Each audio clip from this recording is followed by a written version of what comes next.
Halo semua, selamat datang di channel YouTube Gol Terakhir.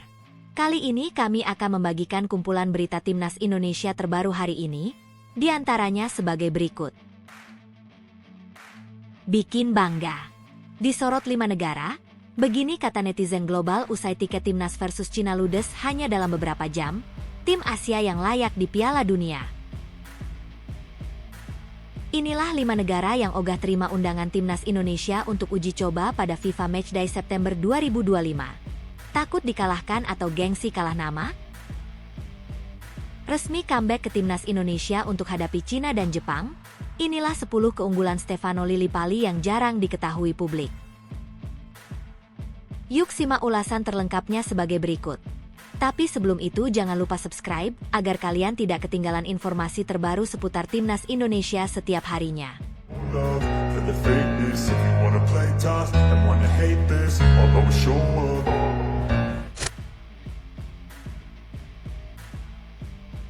Bikin bangga. Disorot 5 negara, begini kata netizen global usai tiket Timnas versus Cina ludes hanya dalam beberapa jam, tim Asia yang layak di Piala Dunia. Seperti gelombang pasang yang datang tak terbendung, fanatisme supporter Indonesia kembali menyapu jagat sepak bola Asia.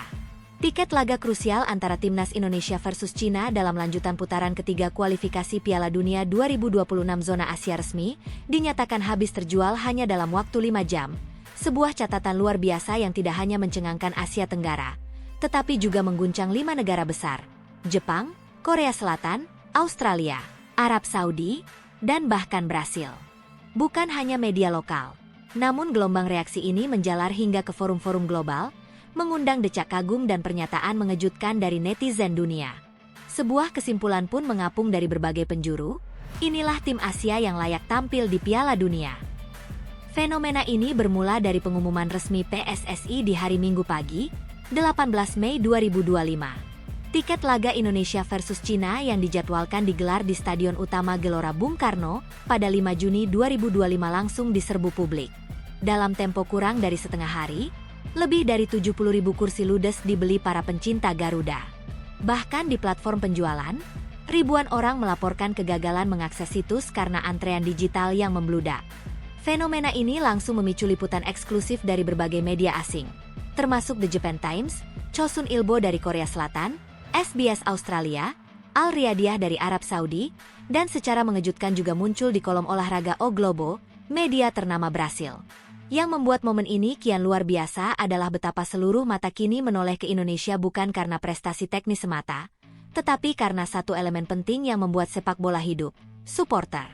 Di saat negara lain kesulitan menjual tiket laga penting, Indonesia justru membuat pertandingan kualifikasi terasa seperti final Liga Champions.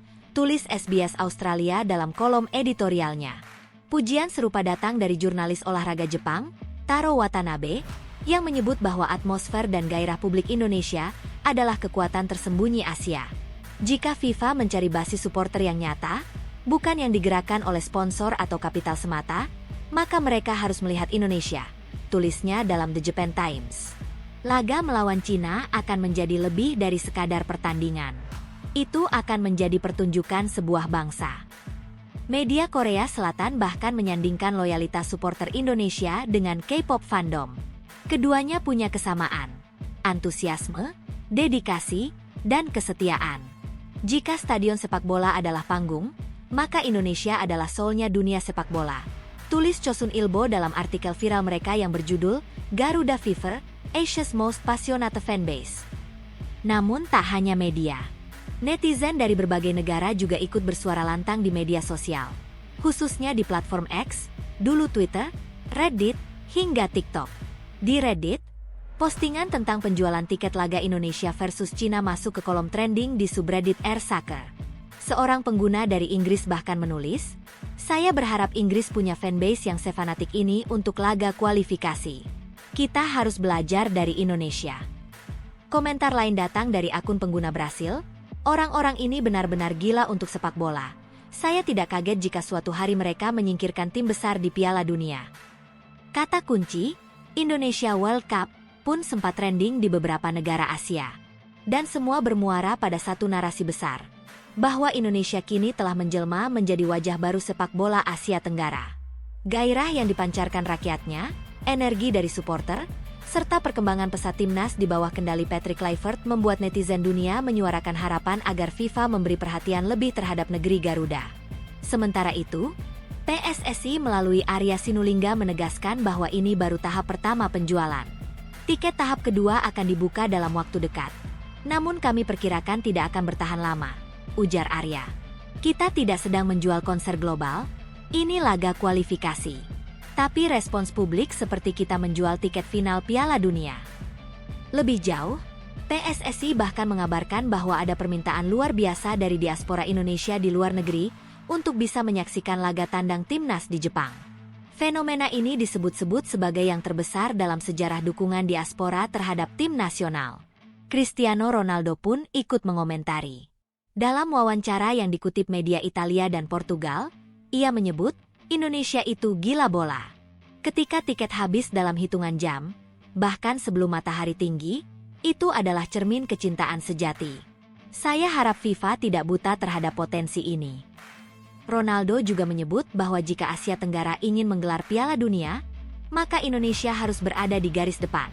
Tak dapat dimungkiri, gelombang dukungan semacam ini juga berdampak langsung pada mentalitas skuad Garuda. Pelatih Patrick Kluivert menyatakan bahwa atmosfer fanatisme ini telah memberi semangat tersendiri bagi para pemain. Mereka, para pemain, tahu bahwa setiap tackle, umpan, hingga tendangan mereka ditonton oleh jutaan pasang mata yang berharap.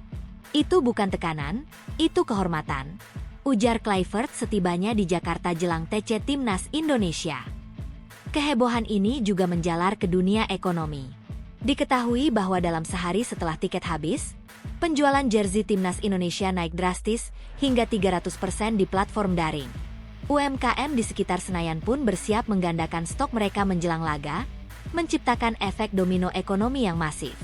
Namun di balik semua euforia ini, ada satu pesan penting, bahwa sepak bola di Indonesia bukan hanya soal 11 pemain di lapangan, melainkan tentang semangat kolektif dari lebih dari 270 juta rakyat. Dan ketika semangat itu menyatu di stadion, dunia pun tak bisa menoleh ke arah lain. Kini, dengan mata dunia yang tertuju, dan suara netizen global yang bulat menyebut Indonesia layak ke Piala Dunia, satu pertanyaan besar menggantung di udara. Apakah FIFA cukup berani dan cukup adil untuk memberi tempat bagi Garuda? Karena pada akhirnya, bukan hanya ranking FIFA atau skor akhir yang membuat sepak bola besar, tapi juga tentang siapa yang mencintainya dengan sepenuh hati. Setujukah kalian dengan para netizen global bahwa Indonesia adalah tim Asia yang paling layak tampil di Piala Dunia? Inilah 5 negara yang ogah terima undangan timnas Indonesia untuk uji coba pada FIFA Matchday September 2025. Takut dikalahkan atau gengsi kalah nama? Tak ada yang lebih menggelitik daripada kenyataan bahwa ketika timnas Indonesia tengah terbang tinggi, justru sejumlah negara yang dahulu dengan pongah menyebut Garuda belum pantas duduk sejajar, kini mendadak memilih diam, bahkan menolak secara halus untuk berhadapan langsung dalam laga uji coba. Momen ini menjadi semacam ironi besar, sekaligus pembuktian telak bahwa sepak bola Indonesia telah melesat jauh dari bayang-bayang inferioritas masa lalu. Jika dahulu kita yang memohon-mohon untuk diberi kesempatan, hari ini, kita justru ditinggal tanpa alasan oleh mereka yang mungkin khawatir bukan hanya soal hasil, tapi juga soal harga diri. Fenomena ini makin mencuat ketika Ketua Umum PSSI, Erick Thohir, mengungkap bahwa pihaknya telah mengirimkan undangan kepada sejumlah negara untuk mengisi FIFA Matchday September 2025. Namun, alih-alih antusias menerima, beberapa negara justru menggantung, menghindar, bahkan tak memberi balasan sama sekali. Salah satu nama yang paling mencolok tentu saja Malaysia. Negeri jiran itu, yang secara historis paling kerap bersuara lantang menyoal level mereka dibanding Indonesia, kini justru mendadak bisu ketika ajakan uji coba datang dari arah Jakarta. Erick Thohir sudah jelas menyatakan bahwa laga uji coba bukan semata soal prestise, tapi juga kebutuhan teknis jelang ronde keempat kualifikasi Piala Dunia 2026. Indonesia butuh lawan dengan level kompetitif untuk menguji soliditas tim asuhan Patrick Kluivert. Tapi di balik kebutuhan ini, tersimpan fakta mencengangkan. Setidaknya 5 negara dari kawasan Asia dan sekitarnya memilih untuk tidak merespons ajakan laga persahabatan dari Indonesia. Siapa mereka? 1. Malaysia terlalu banyak bicara, tapi takut saat diberi kesempatan. Tak ada ironi yang lebih besar dibanding ini. Supporter Malaysia melalui akun-akun seperti One Football My pernah menyebut bahwa Indonesia bukan level mereka. Tapi ketika PSSI mengundang mereka secara resmi untuk ikut turnamen mini, mereka justru tidak memberi respon. Diam. Membisu. Seolah mereka tahu bahwa bertemu Indonesia hari ini bukan seperti menghadapi Indonesia di masa lalu. Kekalahan bisa berujung bencana di ruang publik mereka, dan rasa malu itu tampaknya lebih besar daripada keberanian menghadapi Garuda di lapangan hijau. Menurut sejumlah media Thailand, alasan Malaysia enggan menerima undangan adalah karena takut hasil buruk akan memperkeruh situasi internal FAM yang saat ini memang sedang tak stabil, dan kekalahan dari Indonesia hanya akan memperdalam luka. 2. Singapura diam 1000 bahasa sejak laga AFF. Tim muda Singapura sempat tampil garang saat mengimbangi Indonesia di fase grup Piala AFF lalu. Namun ketika ada kabar bahwa PSSI berencana mengundang mereka dalam rangka FIFA Matchday, tak ada jawaban yang datang. Bahkan Federasi Sepak Bola mereka enggan memberikan komentar resmi. Sebuah sinyal bahwa Singapura tak ingin mengambil risiko menghadapi Indonesia yang kini telah berubah menjadi kekuatan baru di Asia Tenggara. Apakah karena takut? Bisa jadi. Tapi ada yang lebih dari itu. Kekalahan telak di laga persahabatan, di tengah program pembangunan ulang tim nasional mereka, bisa memengaruhi dukungan publik. Dan itu bisa menjadi mimpi buruk bagi proyek jangka panjang FAS. 3. Uni Emirat Arab pernah menang telak, kini justru menghindar. UAE mungkin masih ingat bagaimana mereka pernah membantai Indonesia 5-0 di kualifikasi Piala Dunia 2021. Tapi saat Garuda kini bangkit dan mengalahkan tim-tim kuat macam Arab Saudi, Bahrain, dan menahan imbang Australia, UEA mendadak tak ingin merespon undangan tanding dari Asia Tenggara. PSSI dikabarkan menghubungi mereka. Namun yang diterima hanya jawaban, kami sedang mengevaluasi agenda. Evaluasi atau ketakutan? Tak sedikit yang menilai UAE khawatir akan kehilangan gengsi jika Indonesia berhasil membalas kekalahan mereka dahulu. Dunia telah melihat betapa kuatnya pertahanan Indonesia yang kini diperkuat Jai Itzes, Justin Hubner, hingga Emil Audero di bawah Mistar. Tim seperti UAE tentu tak ingin jadi korban berikutnya. 4. Oman pilih negara lain, tolak Indonesia tanpa alasan. Oman juga masuk daftar negara yang enggan meladeni tantangan Indonesia. Padahal secara peringkat FIFA, mereka hanya selisih tipis dari Indonesia. Namun ketika ditawarkan slot uji coba dalam turnamen mini, mereka lebih memilih bertanding melawan Kuwait dan Bahrain. Pilihan itu mengejutkan karena Indonesia jelas lebih kompetitif dan menjanjikan atensi publik yang lebih besar. Menurut laporan salah satu media Arab, Federasi Sepak Bola Oman ingin menghindari tim yang terlalu agresif dan berada dalam performa menanjak. Singkatnya, mereka enggan ambil risiko.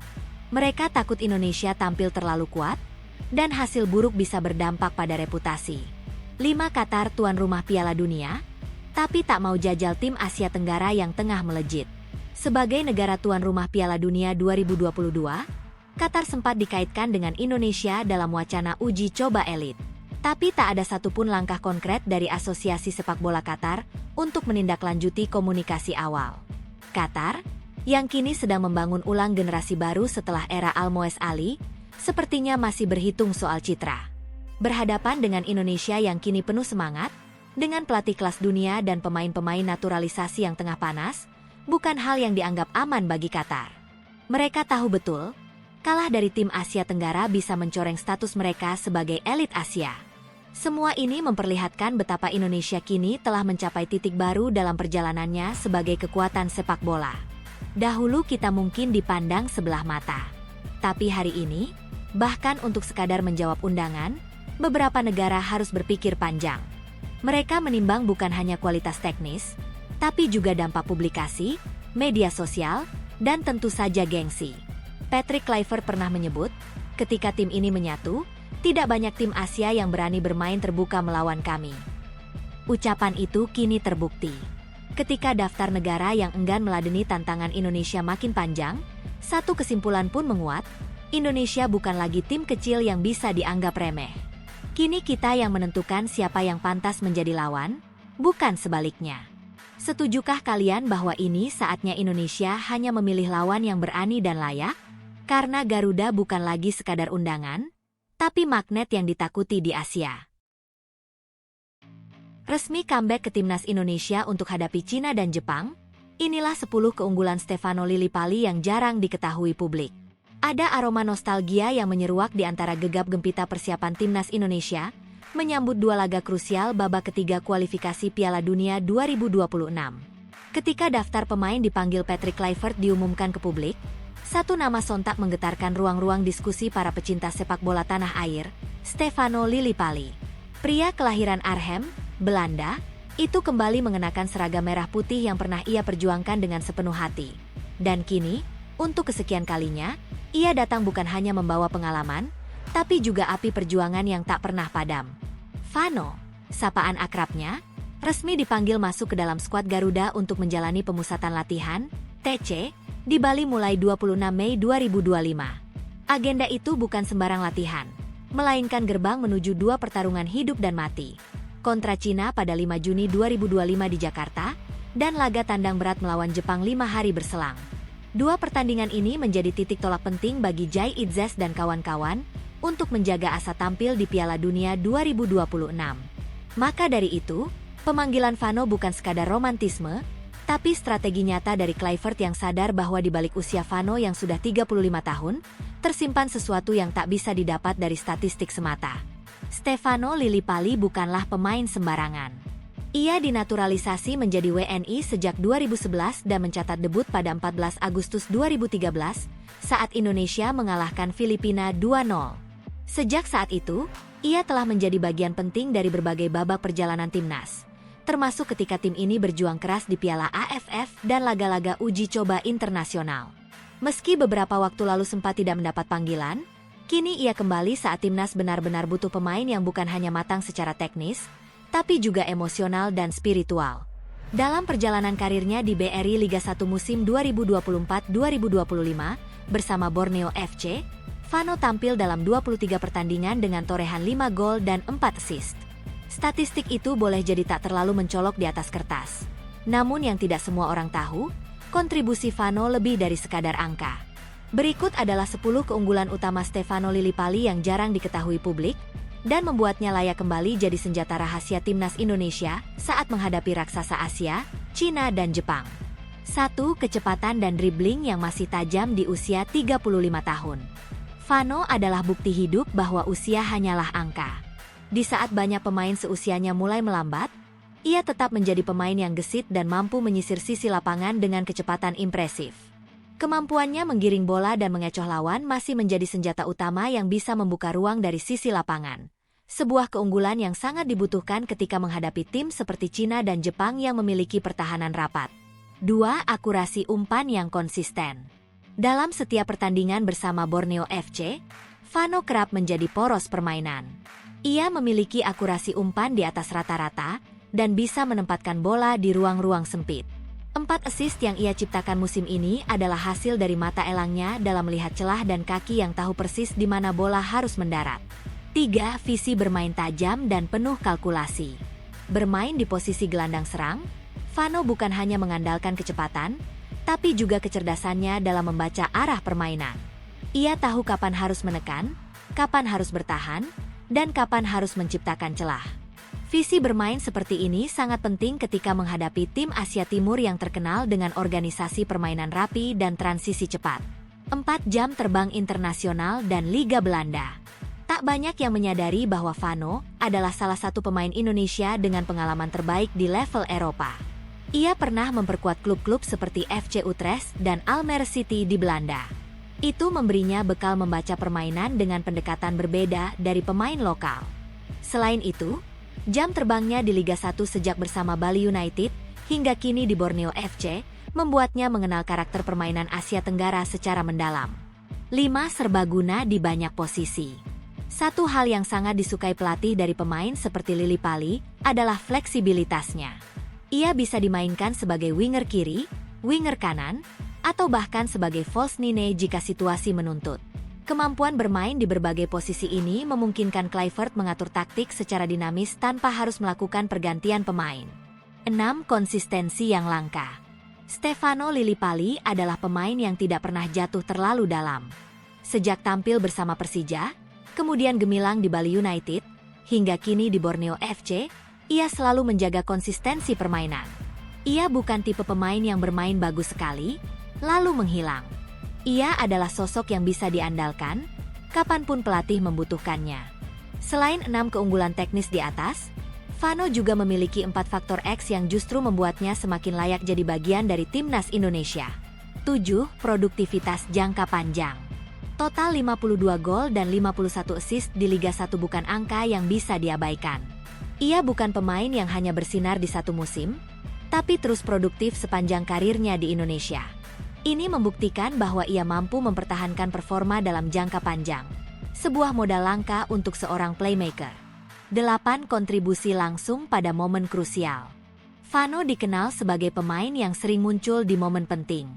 Golnya melawan Filipina pada 2016 di semifinal AFF Cup adalah contoh nyata bagaimana ia bisa menjadi pembeda. Ia tak hanya bermain baik di laga kecil, tapi justru bersinar ketika tim dalam tekanan besar. 9. Kreativitas tinggi dalam menciptakan peluang.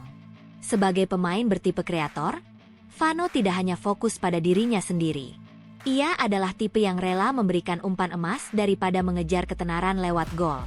Kreativitasnya dalam menciptakan peluang dari situasi mati atau permainan terbuka menjadi aset besar dalam menghadapi pertahanan solid tim-tim seperti Jepang. 10. Jiwa kepemimpinan di lapangan. Yang tak kalah penting, Vano adalah pemimpin. Ia mungkin bukan kapten resmi, tapi kehadirannya memberi rasa aman dan percaya diri pada pemain muda di sekitarnya. Ia sering terlihat memberi instruksi, menyemangati, dan bahkan menenangkan pemain muda saat menghadapi tekanan. Sebagai pemain senior, kehadirannya bisa menciptakan keseimbangan emosional di tengah lapangan. Kembalinya Stefano Lillipali ke timnas Indonesia bukan hanya tentang satu pemain, tapi tentang filosofi. Ini adalah momen di mana pengalaman dan kedewasaan diberi tempat sejajar dengan semangat muda dan kecepatan. Ketika banyak yang mengejar nama-nama baru, Kluivert justru menarik ke belakang untuk memperkuat ke depan. Ia tahu, dalam laga seperti melawan Cina dan Jepang, yang dibutuhkan bukan hanya kekuatan fisik, tapi juga kebijaksanaan taktis dan mentalitas baja. Dan dalam hal itu, tak banyak yang bisa menyamai Stefano Lillipali. Kini, sorotan kembali tertuju padanya. Akankah ia mampu menjadi pembeda di 2 laga penentuan nanti? Satu hal yang pasti, Stefano Lillipali datang bukan untuk menumpang nama, tapi untuk membuktikan bahwa darah Garuda masih mengalir deras di nadinya. Dan ia siap, sekali lagi, membawa Indonesia lebih dekat ke panggung Piala Dunia. Selamat datang kembali, Vano. Kami tahu, waktumu belum habis. Justru kini saatnya bersinar kembali.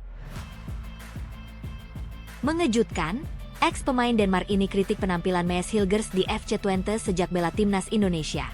Pelanggaran bodoh? Dia pikir bintang dunia. Mantan pemain timnas Denmark, Kenneth Perez, mengkritik penampilan Mads Hilgers di FC Twente sejak membela timnas Indonesia. Mantan pemain Ajax Amsterdam dan FC Twente itu menilai sang bek berusia 24 tahun tersebut mengalami penurunan performa bersama klubnya. Hal itu diungkapkan Kenneth Perez usai Mads Hilgers gagal menyelamatkan FC Twente dari kekalahan ketika melawan Ajax Amsterdam. Pada laga pamungkas Liga Belanda 2024 hingga 2025 itu, FC Twente kalah dari raksasa Eredivisie dengan skor 0-2 di Amsterdam Arena, Minggu, 18 Mei 2025, malam waktu Indonesia Barat. Dalam laga tersebut, Mads Hilgers hanya bermain selama 45 menit. Bek timnas Indonesia itu ditarik keluar sebelum babak kedua dimulai. Adapun, Mads Hilgers menjadi penyebab salah satu gol Ajax Amsterdam. Hal itu berawal dari pelanggaran yang dilakukan dia di sisi kanan pertahanan Twente. Jordan Henderson yang jadi eksekutor tendangan bebas, menendang bola langsung ke gawang kiper FC Twente hingga menjadi gol. Menurut Kenneth Perez, gol pembuka Ajax berasal dari kesalahan Mads Hilgers. Pandit asal Denmark itu menilai bek 24 tahun tersebut melakukan pelanggaran bodoh. Gol itu berasal dari pelanggaran bodoh yang dilakukan Mads Hilgers, ujar Kenneth Perez, dikutip dari ESPN NL. Lebih lanjut, Perez kemudian menyinggung soal penurunan penampilan Mads Hilgers di TC Twente sejak menjadi pemain timnas Indonesia. Saya tidak tahu apa yang terjadi padanya sejak dia menjadi pemain timnas Indonesia, ujar ex-pemain Ajax dan Twente itu. Mads Hilgers sendiri telah bermain untuk timnas Indonesia sebanyak 3 pertandingan. Dia mencatat debutnya saat melawan Bahrain, 10 Oktober 2024. Perez pun menilai bahwa Maes Hilgers terlihat seakan menjadi sebagai pemain bintang dunia sejak membela timnas Indonesia. Dia pikir dia adalah bintang dunia. Dia menunjukkan betapa kuatnya dia, tetapi dia kehilangan setiap bola ke Brian Brobbey, jelasnya. Benar-benar tidak dilarang untuk menggunakan otak Anda sebagai pembela. Bahkan jika Anda ingin menunjukkan betapa kuatnya Anda, gunakanlah pada waktu yang tepat. Hilgers benar-benar keluar dari jalur, tegasnya menambahkan. Sejauh ini, Maes Hilgers selalu tampil reguler bersama FC Twente. Dia telah mencatatkan 34 penampilan dengan mencetak 2 gol dan 1 assist musim ini. Bek termahal timnas Indonesia itu dikabarkan akan dijual FC Twente pada bursa transfer musim panas 2025 ini. Waduh, striker timnas Indonesia ini rumornya akan dikontrak klub Brunei Darussalam. Supporter Garuda setuju? Striker timnas Indonesia, Ramadan Sananta, rumornya akan dikontrak klub asal Brunei Darussalam. Klub yang dimaksud adalah Brunei Duli Pengiran Muda Mahkota, DPMM FC. Sebelumnya, DPMM FC berkompetisi di Liga Singapura 2024-2025, namun pada musim depan, klub asal Brunei Darussalam tersebut dikabarkan bakal pindah untuk meramaikan Liga Malaysia 2025 hingga 2026. Menurut laporan media yang kerap membahas sepak bola Asia Tenggara, ASEAN Football, DPMM FC tengah dalam proses negosiasi dengan Ramadan Sananta. Striker timnas Indonesia itu diproyeksikan untuk melengkapi kuota pemain ASEAN klub Brunei tersebut pada di Liga Malaysia 2025 hingga 2026 mendatang. DPMM FC dalam pembicaraan untuk mengontrak penyerang Indonesia Ramadan Sananta, tulis laporan ASEAN Football di Instagram mereka. Sisi Brunei, DPMM FC saat ini sedang dalam negosiasi untuk mengontrak Ramadan Sananta, penyerang dari timnas Indonesia, sebagai bagian dari kuota pemain Asia mereka untuk musim Liga Super Malaysia 2025-26 mendatang, imbuh media ASEAN itu. Sananta, yang masih menyelesaikan musimnya bersama Persis Solo, dilaporkan sangat dekat untuk menutup kepindahan ke klub Brunei, tulisnya lagi. Namun, belum ada keterangan resmi dari kedua belah pihak mengenai rumor Ramadan Sananta akan bergabung dengan DPMM FC. Striker berusia 22 tahun itu kini memperkuat klub Liga 1 2024 hingga 2025, yakni Persis Solo. Kontraknya bersama Laskar Sambernyawa akan habis pada 31 Mei. Bersama Persis Solo pada musim ini, Ramadan Sananta total sudah mencetak 5 gol dan 2 assist dalam 29 laga di Liga 1 2024 hingga 2025. Ramadan Sananta tercatat sudah membuat 12 penampilan untuk timnas Indonesia senior, mencetak 5 gol di ajang internasional. Ex-pemain PSM Makassar itu mendapatkan panggilan dari pelatih timnas Indonesia, Patrick Kluivert, untuk laga kontra Cina dan Jepang bulan depan. Timnas Indonesia akan menjamu Cina pada 5 Juni dan bertandang ke markas Jepang pada 10 Juni dalam lanjutan kualifikasi Piala Dunia 2026. Ragnar Oratmangoen jelaskan alasan dicoret dari timnas Indonesia jelang laga kontra Cina dan Jepang. Salah satu pemain andalan timnas Indonesia Ragnar Oratmangoen secara mengejutkan tidak masuk dalam daftar 32 pemain pilihan Patrick Kluivert untuk pertandingan melawan Cina dan Jepang. Sebagaimana diketahui, skuad Garuda diagendakan kembali melanjutkan kiprah dalam putaran 3 grup C kualifikasi Piala Dunia 2026 zona Asia pada awal Juni mendatang. Jai Idzes dan kawan-kawan bakal lebih dulu menjamu tim naga di Stadion Utama Gelora Bung Karno, SUGBK, pada 5 Juni.